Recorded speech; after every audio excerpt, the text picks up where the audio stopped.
to sugarcoat, life's already a bumpy road. Too much shelter causes pain, let's just be real honest. Things are gonna knock you down, avoidance will not help you out. Let's talk it through here, keep it real honest. Hello everybody, welcome back. It is me again. Today's topic is something I've been thinking about a while, so I just feel like there's somebody out there that needs to hear it, but just because you are in love with that person does not make them the one. There are so many of us out here chasing people, whether it is friends or romantic relationships that are not for us. So let God, and if you don't believe in God, the universe, whatever you want to call it, let God remove those people from your life. Usually it is for a reason. I also kind of feel like I talked about this, I think, a couple weeks ago, whatever week that I did the sermon discussion one, where I kind of touched on prayer and how sometimes like our own will gets in the way of prayer. And this is something that my small group was talking about the other night, was how if your will is stronger than your desire to know and follow God's will, God will let you take a detour to learn the lesson if you need to. And I have seen this happen again and again so many times in my own life. Where God was very clearly saying, like, that boy is not for you, sweetheart. Please run far in the opposite direction. And I was like, but I love him. I love him and I want to keep him. Can I please, please, please? And God was like, oh, okay. And he would like let me keep the boy. And I would just be struggling and in pain and like wondering why everything was so awful. Until I finally let go. I think that relationships are here to teach us things just like anything else, Using work as an example is a little hard because I feel like in the past, it was pretty common to just kind of get a job and work your way up the ladder and stay at the company until you retired. And now that's totally shifted and people don't do it. But I feel like on average, when you get a job, you don't expect to have it forever. Like you expect to have a job for certain seasons. Same thing with places that you live. I feel like in general, it's probably pretty rare that you die in the house that you grew up in. Because you, not like you went back and visited, but I mean like because you lived in it your whole entire life. I feel like when you move in somewhere, like it might be the plan for a year, 5 years, 10 years, but oftentimes it's for different seasons.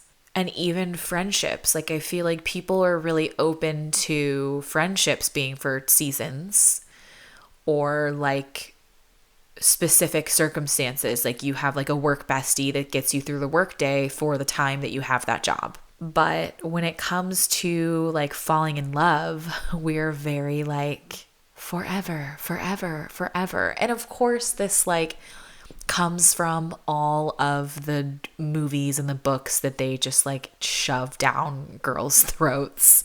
And I'm so glad that like girls growing up today have better stories to consume and like stronger female protagonists to see on TV and that kind of thing. It's interesting to me how in Christian circles there's often a lot of discussion around men being addicted to porn and like what that does to relationships and marriages and whatever, but there's not a whole lot of talk around what romance novels do to women, and not even romance novels, but even just the whole like the princess narrative of like she sat in this tower until this man rescued her and then her life began, or like she was in this enchanted sleep until the man woke her and then her life began. Like there's just so much. Even, oh my gosh, what was I can't remember what I was listening to or watching the other day, but they referenced That game, Mystery Date. My sisters and I had this game. We loved this game. Okay. It was so fun. It was like a board game where you would go on a date, and it had this little phone, and it had all these like super hot guys, like really, really cute boys on these little cards. And I don't even remember like really how you played the game, but I remember that it had a little phone, and you would like, whenever you got a certain card, it would give you a number to call, and you would call a number, and like some really cute boy had recorded, and like my sisters and I were all in love with like a certain one of the boys, and like would get really excited if like that was the number that we got to like hear his voice or whatever. And whatever thing I was listening to or watching that referenced this game was talking about how ridiculous games geared toward little girls were in the 90s and the early 2000s. Like how absurd that we had a game about going on a date. You know, like boys didn't have games on going on dates. And I just feel like there is such just the double standard for women is crazy, where it's like still today, like men are celebrated. It's like the more women that you sleep with, good for you. You went out and you got experienced. And women, like if you're a woman, like the more men that you sleep with, you're a whore and you're terrible and you need to close your legs and all of this stuff. And it's just like the messaging to women is just so like find the one, get married, and don't touch anyone else, and don't let anyone else touch you. And I feel like this messaging has like forced us as women too often to cling to relationships that really aren't for us. And we put all of this time and energy in, and it's like, well, I fell in love, so he's the one. And like, no, sweetie, like maybe he was the one for that season. Like maybe falling in love with him was just a part of being in high school, or being in college, or being at that job, or like whatever it is. I don't feel like anyone was really talking to me about love when I was younger. I think the first like really meaningful conversation that I had with an adult about love was when I was in college. I dated this boy who we were in a situationship because it was he wouldn't define it. And I want to say, I think we dated for like 3 or 4 months. We dated for like the summer. We would have the what are we conversation like every single night, and he just wouldn't give me straight answers, where I would be like, what are we doing? And he'd be like, well, I'm not seeing anyone else if that's what you're asking. And I'd be like, I mean, that's not really what I'm asking. And he'd be like, well, I'm not sleeping with other girls if that's what you're asking. And I'd be like, that I just want to know, like, what is this to you? What am I to you? And he was like, you're Samantha. And anyways, the school year started, and he just like suddenly stopped talking to me. And it was weird because he and I, like, we never would reach out to each other. Like we didn't like text each other or anything and like plan dates. We worked at the same place on campus, so we could see each other's work schedules like in the system. And so we would coordinate our shifts to work at the same time. And then when we got off work, we would just like meet outside, and he would take me out to eat, or like we'd go to his apartment and watch movies, or like whatever. But it was just kind of like, we would never like plan to do that. We just did it. And if something happened where like we couldn't coordinate our shifts, we would look at each other's schedules and like know. So like if he got off work first, he would just show up at work around the end of my shift, and he'd be like, hey, you want to go to lunch? And I would just be like, okay. We would just get like, oh my gosh, it's so like, just thinking back on it, it was so absurd. But so when school started, he just stopped. Like there was one day that he just didn't show up at the end of my shift. And I lived at home with my parents at the time. It was like a 45-minute drive from campus. So like if I wasn't staying with him, like I'd go all the way home. And I was just kind of looking around like, oh, am I going home today? Like there was never a plan. And so I just went home, and then it just continued like that for a week. Like I just didn't hear from him for like a week. And then I ran into him one day and I was like, hey, are we okay? And he was like, yeah, of course. Are you coming over tonight? And I was like, I don't know. Am I? And he was like, yeah, of course. You always come over. And I was like, okay. And then I got off work that night and like went to his apartment and he wasn't there. And so there was a really awkward, like, his roommate let me in and was like, I don't know where he is, but you can hang out and wait for him if you want. And then I was just like, I can't be that girl that's like waiting for this dude that I'm not even dating. And so I think like this went on for like 2 or 3 weeks at the start of school. And then we had like a karaoke night, was like the first big event of the school year. And he showed up at this karaoke night, like hand in hand with this girl, and like introduced her as his girlfriend. And I was just like so distraught and like sad and confused. And she worked in the office of like one of my mentors. And so I initially went to see him under him being my mentor. Like one of my, like he was like one of my campus dads. I initially went to visit him because I knew that this girl that the guy was seeing worked for him, and I wanted to see her. And I wanted to know about her, and I like went to ask him, and I was telling him about the whole thing, and he was just like, Samantha, are you in love with him? It was the first time anyone had asked me that, so I was like very taken aback by it. Also, I should note that like this dude, everybody at work had been like pushing us together for like months prior to us actually like getting together. And so many people were constantly like, so-and-so likes you. I was like, who even is that? Like, I literally did not know who he was when people first started telling me that he was into me. And then he would randomly ask me to hang out. Like we had a couple of classes in the same building, and like the previous semester we'd run into each other in the hallway sometimes, and he'd be like, hey, come grab a bite with me. And I'd be like, I don't know you. No. And I would just like walk away. And it was seriously after months of people being like, oh my gosh, you guys actually like would be really great together. Like I think you'd be a good match. And then over the summer, the staff for the university center was severely like condensed. Like they only needed like 4 of us for the summer, where there would be like 15, 20 of us during the school year.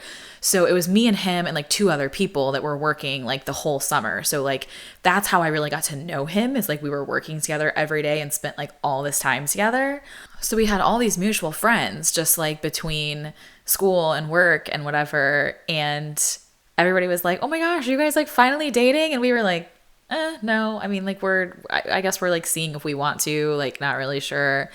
And it was just weird that had gone on for so long, and that we had like dated the whole summer, and then like suddenly there was this other girl that I like didn't even know existed. And like I don't think he was cheating, because I essentially lived with him for the summer. Like I was with him like at least 5 out of 7 nights a week. So I guess she could have been there the other 2, but it's just one of those things where I was like, where did she come from? Okay, so back to, I'm in my mentor's office, and I was like, am I in love with him? I don't know. He was like, it took you too long to answer, so I'm going to say yes. And I'm going to be honest with you. I know that he's not in love with you or her. And I know that she's not in love with him. So I think this is going to be hardest for you of the 3 of you. But I think that this relationship has served its purpose. I think you had fun for the summer. And I think it's over, and that's going to hurt you. And you are going to be heartbroken for the next many months. But you are going to feel so much better than if you keep coming to my office to try to see her and figure out what she did to take this man from you.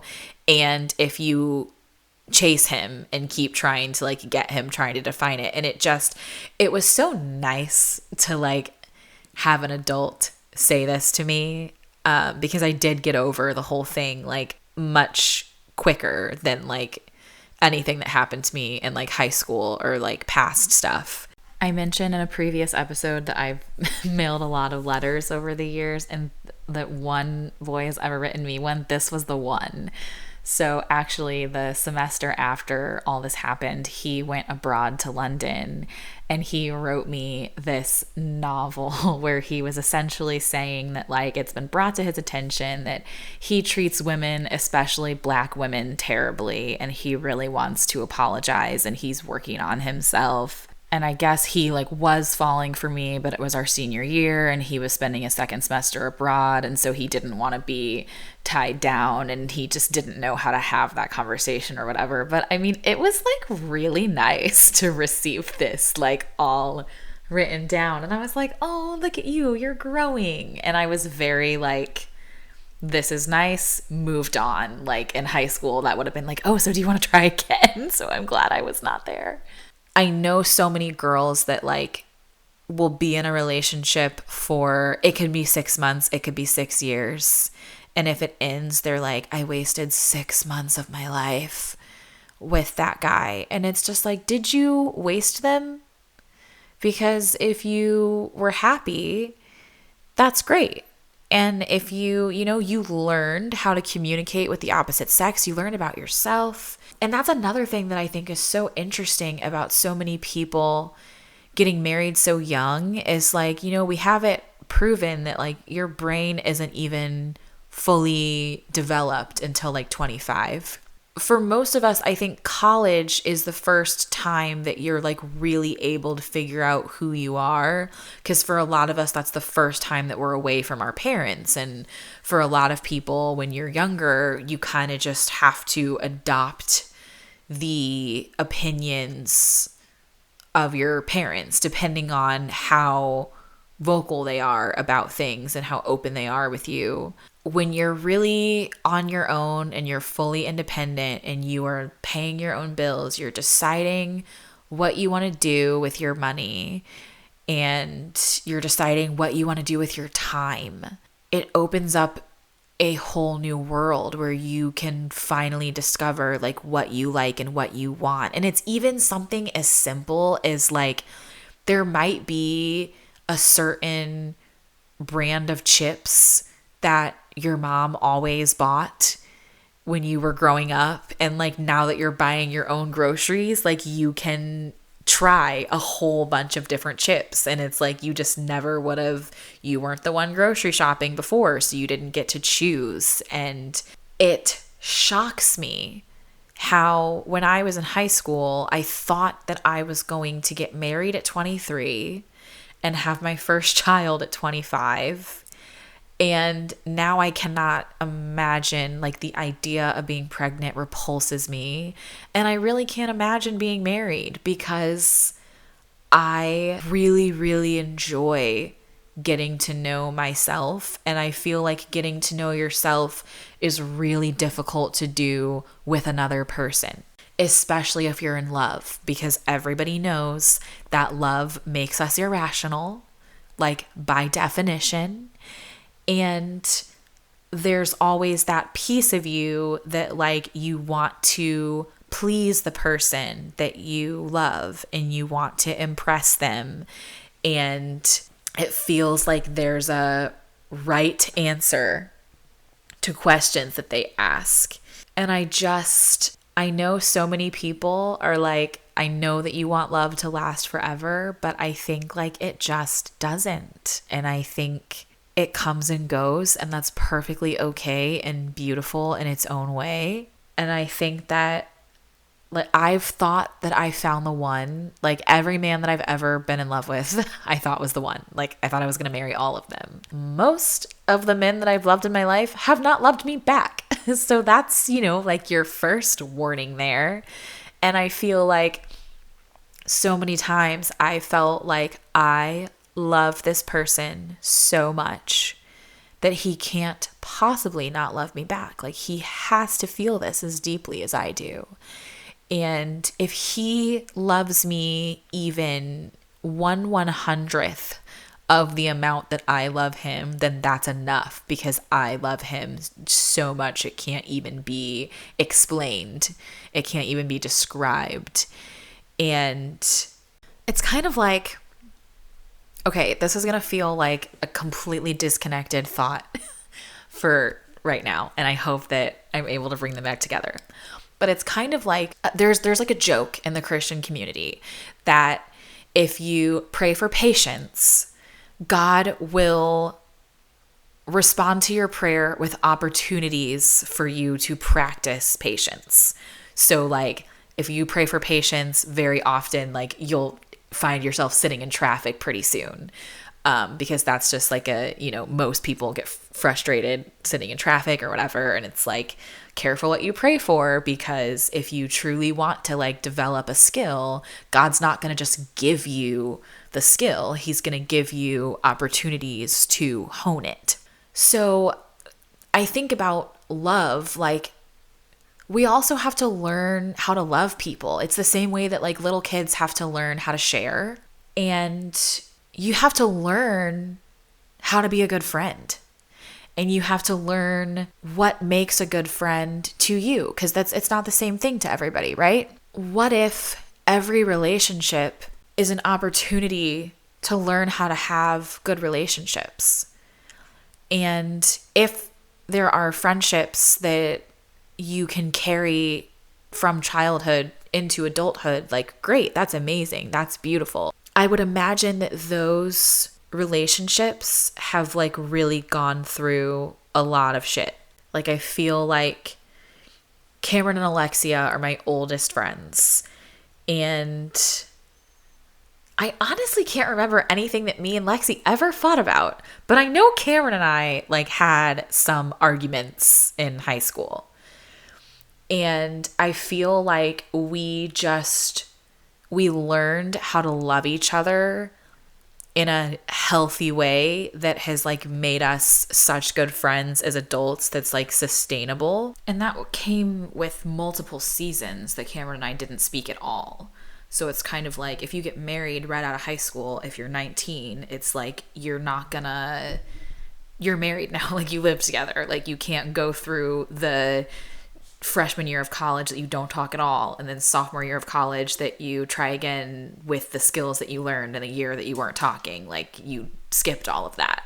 But at the same time, like I had to be in all of these unhealthy relationships to understand how I don't want to be loved and how I don't want to love, so that now I have a better understanding of it. And like, had I married the guy that I was dating at the end of high school, that I truly believed with every fiber of my being, like was the one that I was going to be with, I think we would be divorced now, because I think we were honestly a terrible match, and I couldn't see it at that time. And I think that if somebody was out there teaching young girls like love blinds you, love makes you irrational. I'm trying to figure out, I don't really want to talk about this because it's over now. So the situationship has ended. So there's not really, it just feels awkward to like bring that in, but he's still a good example. So basically the dude that I was in love with, like this is the first guy I've ever loved that I didn't think I was going to marry. And it was a really refreshing experience to have, because anytime that my brain might be like, oh, we could totally do this. Like we actually would be really, like we could totally have a future. Like anytime that my brain went there, I would be able to like take a step back, and I was like, yo, you are like in love with him and you're obsessed with him, and this is an irrational thought that you are having because of that emotion. That is so not what you actually want. That is not the path that you want to go down. Do not pursue it. And I was able to just kind of like hang back and like identify what I was feeling, and that wasn't really what I wanted. Because I look back to like when I was in high school, it was not the boy that I was dating in high school was not what I wanted. Dating in high school was kind of a game where like my friends would kind of choose who I was dating. Like when I started dating the boyfriend that I was with at the end of high school, when he first expressed interest in me, there were like multiple guys that were into me, and my friends literally voted on them. Like my friends were like, you can have that one. That one's not in the running. Like we don't approve that one. And my gosh, we had our boyfriends on points systems where I kid you not, my friends and I had like lists in our lockers. Just imagine like a piece of paper that's like split into 4 columns, and like each column has like one of our boyfriends' names at the top. And he would get points for like walking us to class or carrying our books or saying hi to our friends. He would lose points for ignoring our friends, being late. And as absurd as I know this sounds to you, personally, I find the more absurd part that the boys actually like abided by our rules. Like really and truly, I remember my friend's boyfriend would like come to our lockers one day, and he would like ask her if they were hanging out tonight, and she just wouldn't answer him. And he would look at me, and I was like, your communication goes through me now. You're in the negative. Like when you get back in a positive number, you can talk to her. But right now she's not talking to you because you lost too many points. It was absurd. My boyfriend racked up all the points. Like he was great and everybody adored him, but like it was more that my friends liked him and my parents liked him, and definitely like we were both Black kids that lived in the county that weren't bussed in from the city, and there were so few of us. Like that was a really big deal. He lived 5 minutes away. That was really nice. Our parents got along. Like he just was a convenient person to date. And what I really wanted was something easy. Like I wanted the security of a partner that was going to provide me a future where I was going to live in a house that looked like the one that I grew up in. And like my parents were very well off. His parents had even more money than mine did, and he lived in this beautiful mansion. And I was like, well, my parents have this, your parents have this. Clearly, you and I are going to have this together. Like, it just makes sense. And of course, this doesn't make sense. Like, this is totally irrational. But it's like when you're 17, 18, 19, like you don't know that because your brain is not fully developed and you haven't had the life experience to know and to name that that's not what you want. When I planned to marry him, it wasn't that I wanted to marry him. It was that I had had 2 boyfriends before him, and I was like, oh yikes. Like I think I thought that above 5 was like a lot of guys to date. And I was like, I want to meet my husband in high school so that we can get married right out of college and I at least had the sense to think that like we should date for a few years before we get married. So I was looking at it like we're going to date this last year of high school, all of college, and then as soon as we graduate college, we're going to get married. And like that's when like we're going to have jobs and have kids and all this stuff. And it was more that I had my life planned out on this timeline, and he is the person that I was dating at the time. So even though I was totally in love with him, it wasn't about him. It was about my timeline. And if he wasn't the one, then I was off my timeline, and like that threw my whole life into chaos. And then I was just so anxious and sad. And I just don't feel like anyone really told me that like it's okay if this doesn't work out. It's okay if he's your high school sweetheart. It's okay if he's your college sweetheart. It's okay if you don't get married before 30. It's okay if you don't get married before 40. It's okay if you don't get married at all. It's okay if you meet your partner in the old folks' home when you're 80. Like, I just don't feel like enough people were talking about different paths that people take in life or can take, or different opportunities.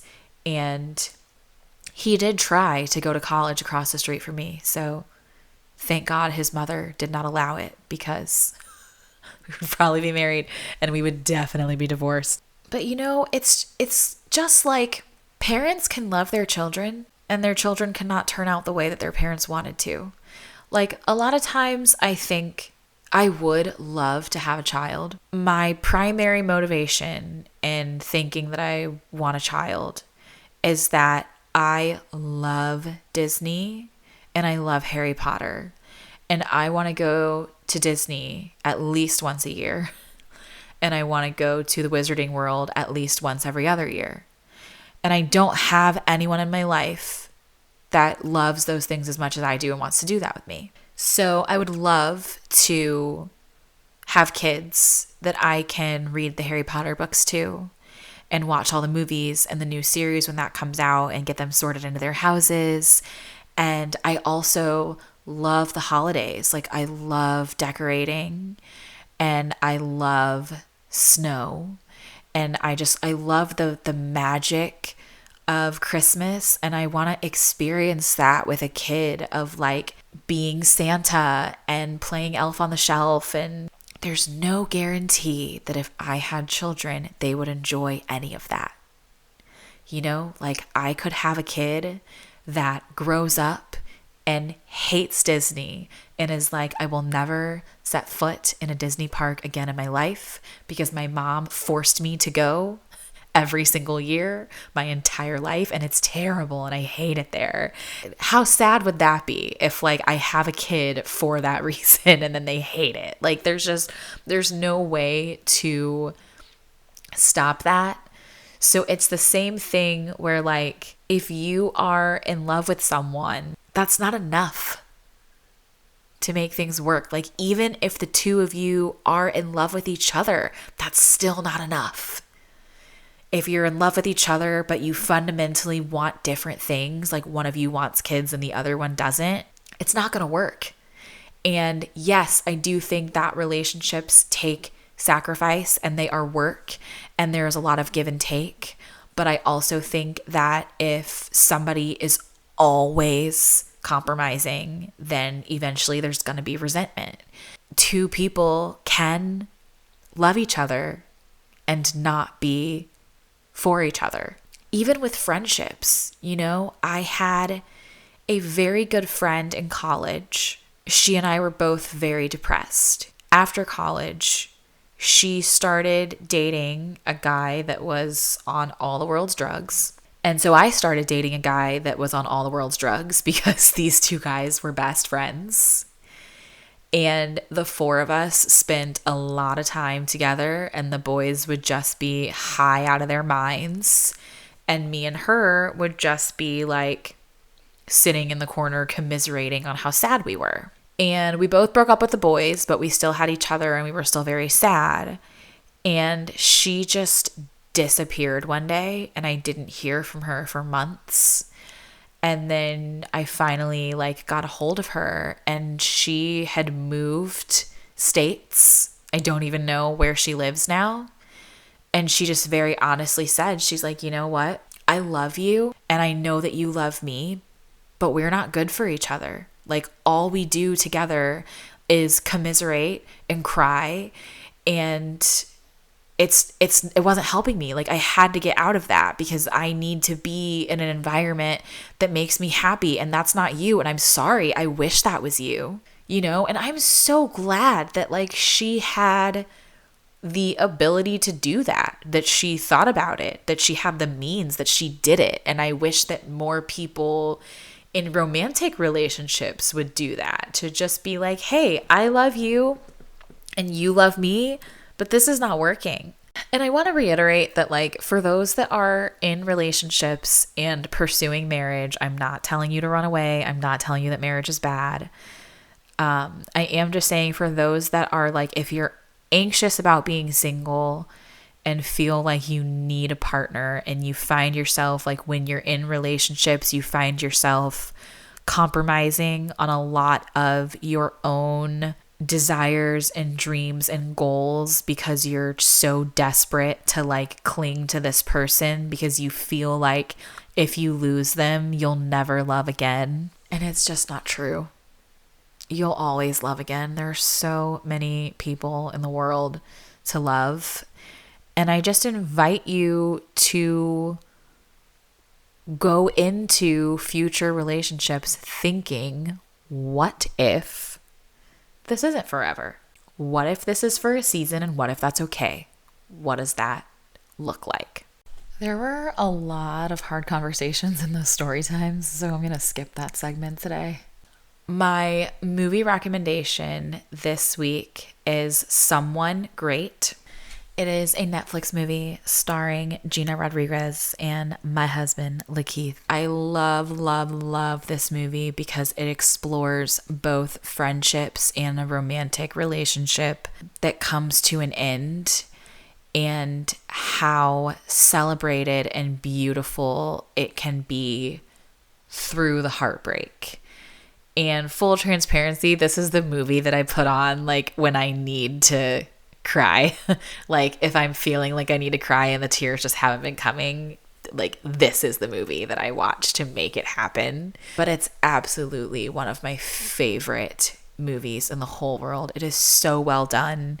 The performances are amazing. It's so well written. I haven't actually watched it in a while, but maybe I'll watch it this weekend. But I'm recommending it because it kind of goes with the theme here of just because you love someone doesn't mean that you are meant to be together, and does not mean that you should cling on to them for dear life. And sometimes you gotta just let them go.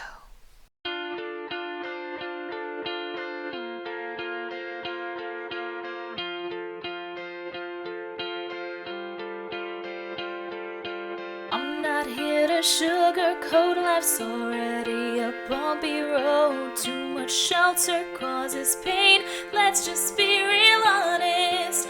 Things are knock you down, avoidance will not help you out. Let's talk it